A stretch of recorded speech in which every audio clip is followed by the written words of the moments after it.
नमस्कार। Last topic हम पढ़े थे दिल्ली सल्तनत में कुतुबुद्दीन ऐबक, और आज का जो हमारा टॉपिक रहेगा उसमें कुतुबुद्दीन ऐबक के बाद उसका बेटा आराम शाह शासक बनते हैं। इनका टाइम ड्यूरेशन 1210। इनके इतिहास में कुछ विशेष भूमिका नहीं रही।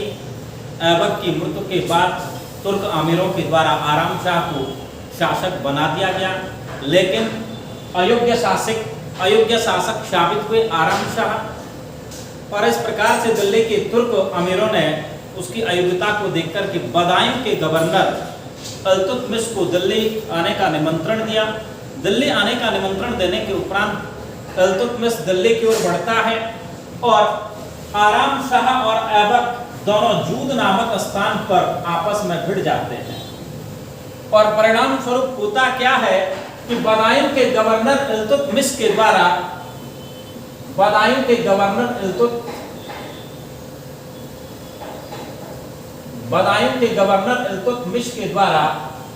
आराम शाह को पराजित करके मौत के घाट उतार दिया जाता है। और उसके उपरांत अब इल्तुतमिश दिल्ली सल्तनत की सत्ता पर आसीन हो जाते हैं। तो इस प्रकार से आप देखते हैं कि इल्तुतमिश जिनका टाइम ड्यूरेशन रहा इतिहास में, इल्तुतमिश जिनका टाइम ड्यूरेशन रहा 1210 से लेकर के 1236 ईस्वी के मध्य तक, इल्तुतमिश का इतिहास में ये शासन काल रहा है। और इल्तुतमिश का जो शाब्दिक अर्थ होता है, उसका शाब्दिक अर्थ होता है साम्राज्य का रक्षक। साम्राज्य का रक्षक। इल्तुतमिश के पिता थे इलम खां,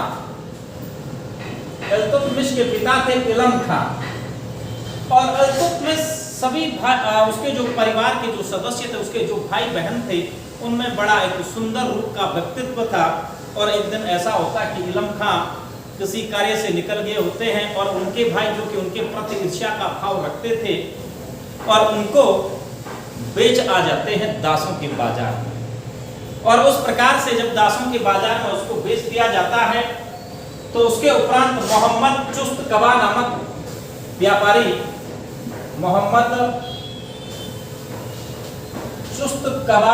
व्यापारी इल्तुतमिश को खरीद लेता है। उसके उपरांत मोहम्मद चुस्त कबा से इल्तुतमिश को खरीदने के संदर्भ में बात करता है, लेकिन मोहम्मद चुस्त कबा जो कि इल्तुतमिश को ऊंचे दाम पर बेचना चाहता था, लेकिन गौरी ने उसको खरीदने से इनकार कर दिया। उसके उपरांत अब देखिएगा, गौरी ने मोहम्मद चुस्त कबा से इल्तुतमिश को बेचने पर प्रतिबंध लगा दिया, यानी जो बुखारा का बाजार था उस बाजार में बेचने पर उस पर प्रतिबंध लगा दिया। उसके बाद यह देखने को मिलता है कि कुतुबुद्दीन ऐबक जब अनहिलवाड़ का युद्ध होता है, और उस अनहिलवाड़ के युद्ध के उपरांत कुतुबुद्दीन ऐबक दिल्ली के बाजार में मोहम्मद चुस्त कबा नामक व्यापारी से इल्तुतमिश को 1 लाख जीतल में खरीद लेता है। और जब खरीदता है तो एक अपनी योग्यता के बलबूते इल्तुतमिश ऐबक को बहुत प्रभावित करता है, और परिणाम स्वरूप ऐबक 1205 ईस्वी में उसको अपनी दास्ता मुक्ति का प्रमाण पत्र सौंप देता है। और उसके उपरांत वह 1205 में ही अपनी पुत्री का विवाह इल्तुतमिश से करवा देता है, और इस प्रकार से इल्तुतमिश कुतुबुद्दीन ऐबक का दामाद और गुलाम बन गया। और इसी क्रम में देखें तो इल्तुतमिश जब दिल्ली की सत्ता की यदि हम बात करें, तो इल्तुतमिश जब दिल्ली की सत्ता पर जब आसीन हुए, तो दिल्ली की सत्ता पर 1210 ईस्वी में दिल्ली की सत्ता पर आसीन हुए। अब सत्ता पर जब आसीन हुए तो उनके सामने बड़ी चुनौतियां इसलिए थी कि मोहम्मद गौरी के कुछ प्रमुख सेनानायक, याल्दोज कुबाचा जैसे जो प्रमुख उसके सेनानायक थे, वो उसकी सत्ता के लिए एक चुनौती के रूप में उभर कर सामने आ रहे। तो उसने सबसे पहले अपने विरोधियों से निपटने के लिए उसने अपने 40 सरदारों का एक संगठन बनाया, जो सशक्त 40 गुलाम सरदारों का उसने एक संगठन बनाया, जिसको नाम दिया गया तुर्कान-ए-चहलगानी, या उसको दर-ए-चालीसा कहा जाता है, या उसको गुलाम चालीसा की संज्ञा प्रदान की जाती है। लेकिन तुर्कान-ए-चहलगानी जो शब्द नाम दिया उस संगठन के लिए, वो इतिहासकार बर्नी के द्वारा उसको दिया गया। इसी प्रकार से हम देखें तो इल्तुतमिश ने अपने विरोधियों का दमन करने के लिए एक अच्छी सी उसने एक टीम तैयार कर ली है 40 लोगों की, जिसको हम तुर्कान-ए-चहलगानी कह रहे हैं। अब इल्तुतमिश जैसे ही सत्ता पर बैठे तो उसके सामने चुनौतियां क्या थी कि उसने उसके साम्राज्यकाल को हम 3 भागों में बांट देते हैं। पहला जो उसका टाइम ड्यूरेशन होता है उसके शासनकाल का कि 1210 से लेकर के 21 के मध्य पहला खंड हम रखते हैं, जिसमें वह अपने विरोधियों का दमन करता है।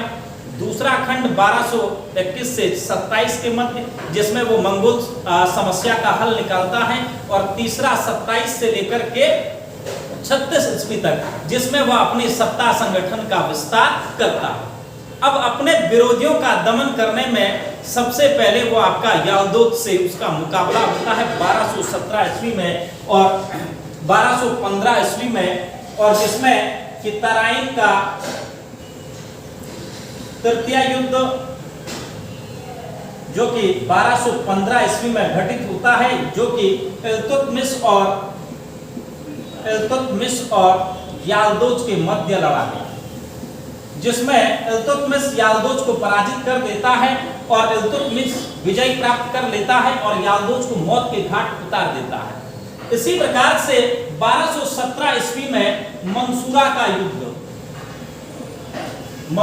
युद्ध जो कि इल्तुतमिश और नासरुद्दीन कुबाचा के मध्य लड़ा गया, और इस युद्ध में इल्तुतमिश नासरुद्दीन कुबाचा को पराजित कर देता है, लेकिन उसका पूर्ण रूप से दमन नहीं करता है। 1227 में जब इल्तुतमिश पुनः सिंध के लिए अभियान करता है तो सिंध की तरफ बढ़ता है और परिणाम स्वरूप नासरुद्दीन कुबाचा सिंध नदी में कूद मार करके आत्महत्या कर लेता है। फिर 1221 से 27 का जो कालक्रम रहा उसके शासनकाल का, तो उसमें हमने कहा कि मंगोल आक्रमण की समस्याओं का उसने हल निकाला। तो मंगोल नेता 1221 ईस्वी में मंगोल नेता चंगिज खां के द्वारा मंगबरनी, जलालुद्दीन मंगबरनी के विरुद्ध उनके द्वारा आक्रमण किया गया।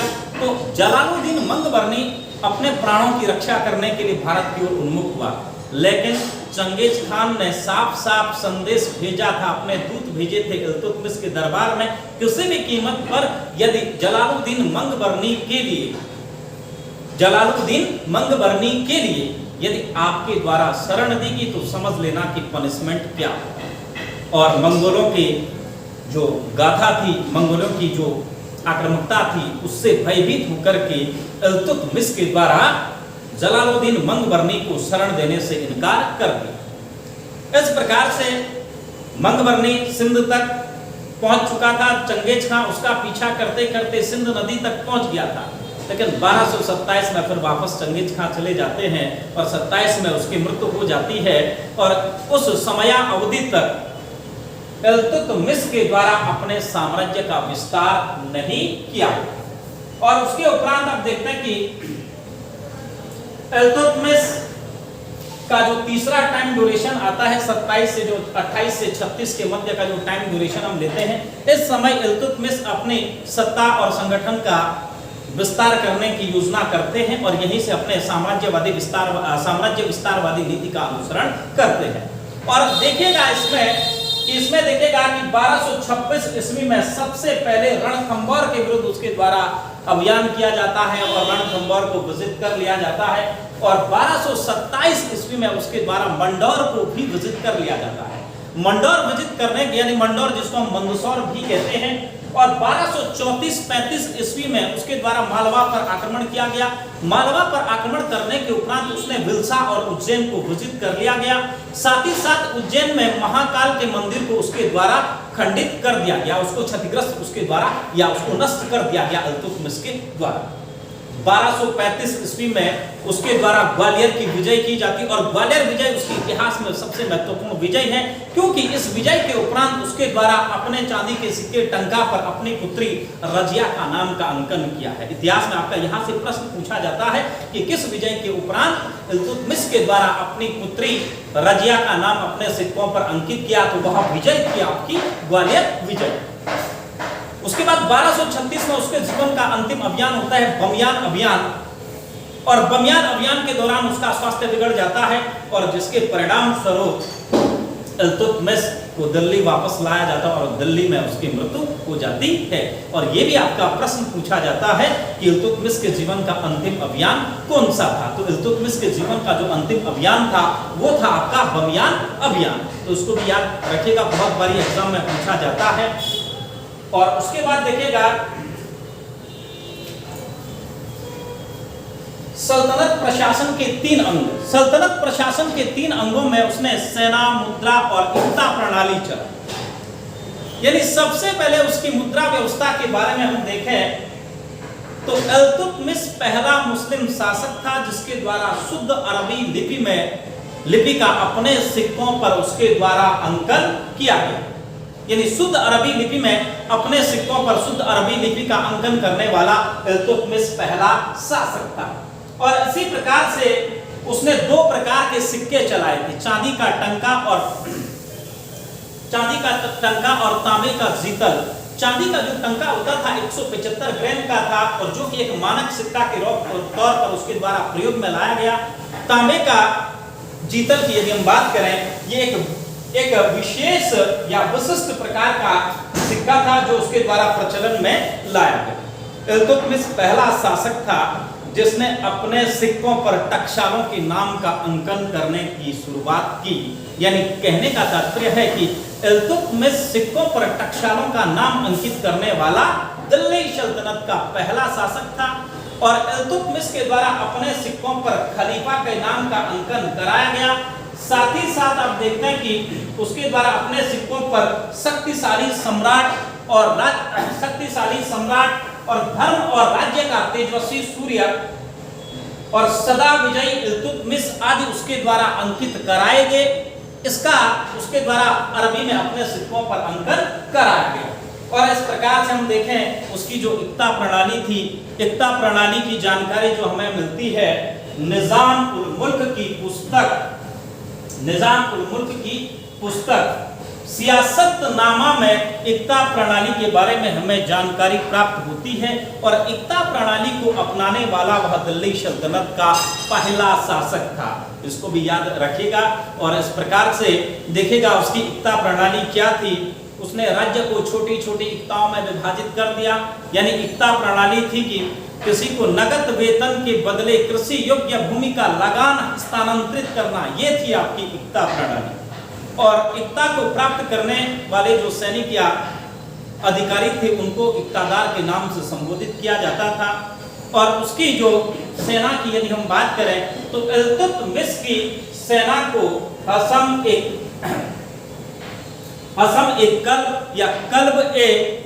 एक कल्ब या सामान्य तौर पर उसको हम कहते हैं कल्ब ए सुल्तानी की संज्ञा उसकी सेना को प्रदान की जाती है।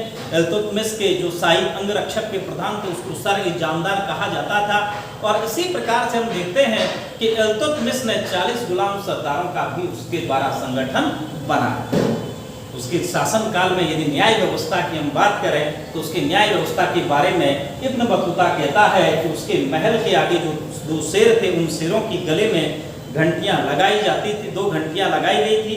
और घंटी बजाने वाले की याचना पर न्याय के लिए याचना करने वाला व्यक्ति उन शेरों के गले में पड़ी हुई घंटियों को बजाया करता था। और इसी प्रकार से स्थापत्य कला की हम बात करें तो स्थापत्य कला में सबसे पहले देखें कि इल्तुतमिश के द्वारा कुतुब मीनार का निर्माण उसके द्वारा किया गया। और इसी प्रकार से सुल्तान गढ़ी का मकबरा जो कि उसने अपने पुत्र नासरुद्दीन महमूद की याद में उसके द्वारा सुल्तान गढ़ी का मकबरा बनाया गया। इस मकबरे का आंतरिक भाग अष्टवक्राकार है। और इसी प्रकार से भारत में मकबरा शैली का जन्मदाता भी आपका इल्तुतमिश के लिए कहा जाता है। यानी भारत में सर्वप्रथम मकबरों को निर्मित करने का श्रेय भी आपका इल्तुतमिश के लिए जाता है। और इसी प्रकार से इल्तुतमिश का मकबरा जो कि आपका दिल्ली में अवस्थित है, यह स्क्रीच शैली में बना हुआ है। एक शैली होती है स्क्रीच शैली, स्क्रीच शैली, स्क्रीच शैली, ये स्क्रीच शैली में निर्मित मकबरा है। स्क्रीच शैली देखिएगा दो शैलियों से मिलकर बना हुआ है, एक थी आपकी इंडो और दूसरी थी आपकी ईरानी शैली। यानी इंडो और ईरानी शैली से मिलकर के जो शैली बनी उस शैली को हम नाम देते हैं स्क्रीच शैली। यानी स्क्रीच शैली में निर्मित इस भारत में जो पहला मकबरा है वो आपका इल्तुतमिश का मकबरा है, जो कि आपका दिल्ली में अवस्थित है। उसके द्वारा अतार्किन का दरवाजा जो कि उसके द्वारा नागौर में बनाया गया। और इसी प्रकार से आप देखते हैं कि हौज एक खास हौज ए शमसी जो कि उसके द्वारा बदायूं में बनाया गया। शमसी ईदगाह और बदायूं की जामा मस्जिद का निर्माण उसके द्वारा किया गया। उसके द्वारा शिक्षा के लिए मदरसा ए मुवज्जी की स्थापना दिल्ली में की और नासरी मदरसा की स्थापना भी उसके द्वारा दिल्ली में की गई। और इसी प्रकार से हम देखें तो इसके दरबार में जो निवास करने वाले जो विद्वान थे, मिनाज उत्सिराज और दूसरे जो प्रमुख विद्वान थे मलिक ताजुद्दीन उसके दरबार में निवास करते थे।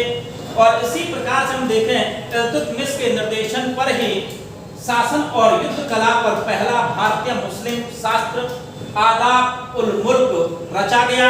आदाब उल मुल्क की रचना की गई और